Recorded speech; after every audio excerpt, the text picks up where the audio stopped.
Hello વિદ્યાર્થી મિત્રો, આપ સૌનું આપની આ યુટ્યુબ ચેનલ પર હાર્દિક સ્વાગત છે।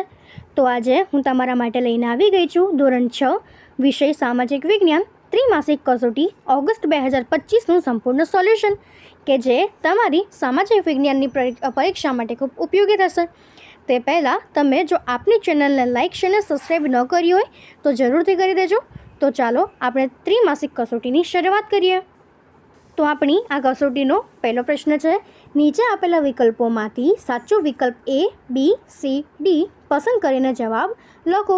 તો એનો પહેલો પ્રશ્ન છે કે કોના અંતરાયથી પૃથ્વી પર સૂર્યગ્રહણ જોવા મળે છે? તો તે થશે ઓપ્શન A, ચંદ્રના અંતરાયથી। એના પછી બીજો પ્રશ્ન છે, પ્રાચીન સમયમાં માનવી શેના ઉપર લખાણ કરતો હતો? તો તેનો જવાબ થશે ઓપ્શન C, ભુર્જ વૃક્ષની આંતરછાલ પર। ત્રીજો પ્રશ્ન, નીચેનામાંથી કયા લખાણો લાંબા સમય સુધી ટકી રહે છે? તે થશે ઓપ્શન A, અભિલેખો। એના પછી ચોથું છે કે સ્થાયી જીવનથી આદિમાનવે કેવી પ્રવૃત્તિઓ શરૂ કરી ન હતી? તો તેનો જવાબ થશે D, ઉદ્યોગોની। હવે એના પછી આપણી પાસે પ્રશ્ન છે કે નીચેના વિધાનોમાં યોગ્ય શબ્દ લખી ખાલી જગ્યા પૂરો। તો એની પાંચમી ખાલી જગ્યા છે કે ખાલી જગ્યા પૃથ્વીની આસપાસ ફરે છે? તો તે થશે ચંદ્ર। આપણને ખબર છે કે જે ચંદ્ર છે એ પૃથ્વીની આસપાસ અને જે પૃથ્વી છે એ સૂર્યની આસપાસ ફરે છે। એના પછીનો છઠ્ઠો પ્રશ્ન છે કે સામાજિક વિજ્ઞાન આપણને મનુષ્યના ખાલી જગ્યા વિશ્વથી માહિતગાર કરે છે? તો તેનો જવાબ થશે સમાજ જીવન વિશ્વથી। એના પછી સાતમો પ્રશ્ન છે કે અશોકનો શિલાલેખ ખાલી જગ્યા ખાતે આવેલો છે? તો તે જૂનાગઢ ખાતે આવેલો છે। હવે એના પછીનો આપણો આઠમો પ્રશ્ન છે, ખાલી જગ્યા ભટકતું જીવન જીવતા અને શિકાર કરીને પોતાનો સમય વ્યતીત કરતા? તો તે થશે આદિમાનવ। એના પછી આપણો પ્રશ્ન છે કે નીચેના વિધાનો ખરા છે કે ખોટા તે કહો। તો આપણો નવમો પ્રશ્ન છે કે 90 ડિગ્રી ઉત્તર અક્ષાંશ ઉત્તર ધ્રુવ કહેવાય? તો તેનો જવાબ થશે ખરું। 10મું, ભરત નામનો માનવ સમૂહ દક્ષિણ ભારતમાં આવીને વસ્યો હતો? તો તે થશે ખોટું। 11મું, પંચમાર્ક સિક્કા સૌથી જૂના સિક્કા છે? તો તે થશે ખરું।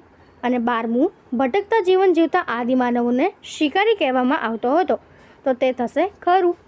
હવે એના પછી છે કે માંગ્યા મુજબ જવાબ આપો। 13મો પ્રશ્ન છે કે 180 રેખાંશ વૃત્ત કયા નામે ઓળખાય છે? તો તેનો જવાબ થશે કે 180 રેખાંશ વૃત્ત આંતરરાષ્ટ્રીય દિનાંતર રેખા એટલે કે ઇન્ટરનેશનલ ડેટ લાઇનના નામે ઓળખાય છે। 14મું, ભારતના સૌથી જૂના સિક્કા કયા છે? તો ભારતમાં ઈસવીસન પૂર્વે 5મી સદીના પંચમાર્ક સિક્કા સૌથી જૂના સિક્કા છે। 15મું, આદિમાનવો કેવા પાકો ઉગાડતા હતા? જવાબ, આદિમાનવો ઘઉં, જવ, પાક, બાજરી, ચોખા, મસૂર વગેરે જેવા પાક ઉગાડતા હતા। હવે એના પછીનો પ્રશ્ન છે કે નીચે આપેલા પ્રશ્નોના સંક્ષિપ્ત જવાબ લખો। તેનો 16મો પ્રશ્ન છે આપણી પાસે કે કયા ગ્રહો આંતરિક ગ્રહો તરીકે ઓળખાય છે? જવાબ, બુધ, શુક્ર, પૃથ્વી અને મંગળ એ આંતરિક ગ્રહો તરીકે ઓળખાય છે। 17મું, આપણા દેશનું નામ ઇન્ડિયા અને ભારત કેવી રીતે પડ્યું? એનો જવાબ, આપણા દેશને બે નામથી ઓળખવામાં આવે છે, ઇન્ડિયા અને ભારત। ઇન્ડિયા શબ્દ ઇન્ડસ પરથી ઉતરી આવ્યો છે, જેને સંસ્કૃત ભાષામાં સિંધુ કહેવામાં આવે છે।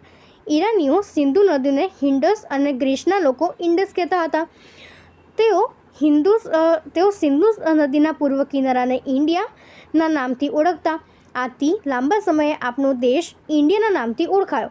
જ્યારે ભારત નામ ઋગ્વેદ જાણવા મળે છે।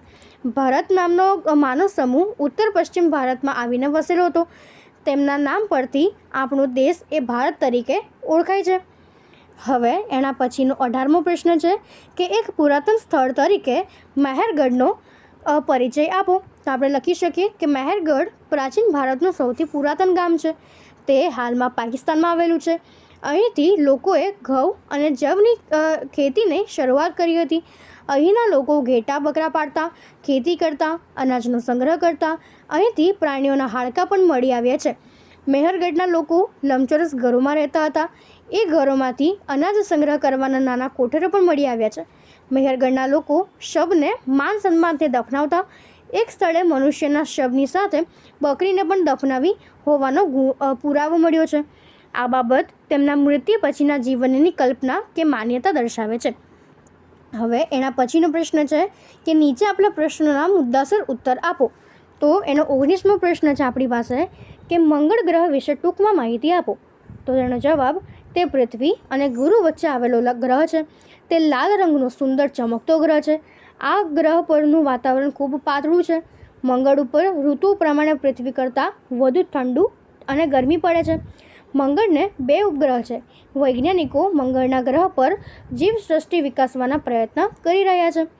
હવે એના પછીનો આપણો 20મો પ્રશ્ન છે કે ટૂંક નોંધ લખો તાડપત્ર અને ભોજપત્રો. તો લખી શકાય કે તાડપત્રો એટલે તાડ વૃક્ષના પર્ણ પર લખાયેલી હસ્તપત્ર. પ્રાચીન સમયમાં માનવી લખવા માટે તાડપત્ર કે ભોજપત્રનો ઉપયોગ કરતા હતા. તે હસ્તપત્ર કહેવાય છે. ભોજપત્ર એટલે હિમાલયમાં તથા ભુર્જ નામના વૃક્ષની પાતળી આંતરછાલ ઉપર લખાયેલા હસ્તપત્ર. તાડપત્ર અને ભોજપત્રો જેવી હસ્તપત્રમાંથી આપણને પ્રાચીન સમયની ભાષા અને જીવન જીવવાની પદ્ધતિની જાણકારી મળે છે. તેમાં ધાર્મિક રીતિ રિવાજો, સામાજિક માન્યતાઓ, રાજાઓની જીવનશૈલી, વિજ્ઞાન, શિક્ષણ, દવાઓ, પ્રાણીઓ વિશે માહિતી મળેલી છે. હસ્તપત્ર મંદિર અને મઠોમાં સચવાયેલી છે. તેમાં સંસ્કૃત, પ્રાકૃત અને તમિલ ભાષામાં લખાણો મળે છે.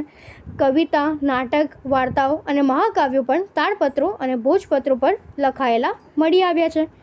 હવે એના પછીનો 21મો પ્રશ્ન છે કે આદિમાનવ ભટકતું જીવન જીવતો હતો. એનું કારણ તો આપણે લખી શકીએ કે આદિમાનવ હરણ, ઘેટા બકરા જેવા પ્રાણીઓનો શિકાર કરીને તેમજ કંદમૂળ અને ફળોને એકઠા કરીને ખોરાક મેળવતો. ખોરાક મેળવ્યા જંગલમાં પ્રાણીઓના હુમલાઓનો સામનો કરવો પડતો. વળી કેટલાક પ્રાણીઓ દોડવામાં ઝડપી હોવાથી હાથમાં આવતા નહીં એટલે એમની પાછળ દોડવું પડતું.